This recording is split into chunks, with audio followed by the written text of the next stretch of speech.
I can remember it like it was yesterday. The date was July 8th, 2010. My favorite athlete of all time, LeBron James, got on ESPN and he made the announcement to the whole world that he was taking his talents to South Beach.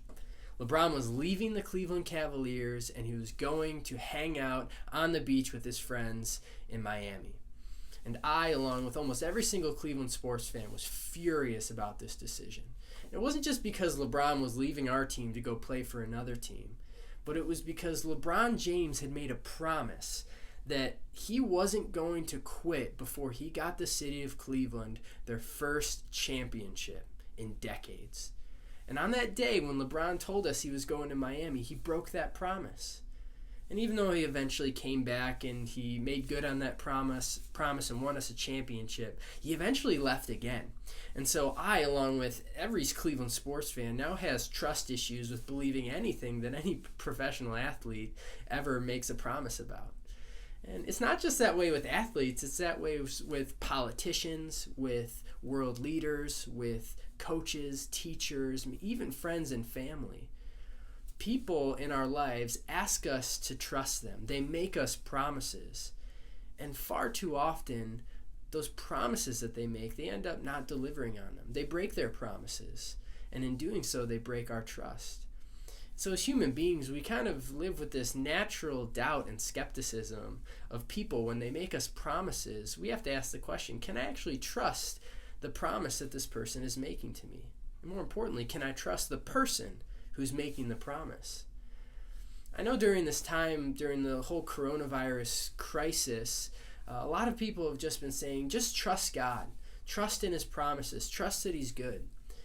I wonder if some of that skepticism that we have with people can maybe creep into the way that we think about God. And we ask the question, can I trust God? Is he really trustworthy?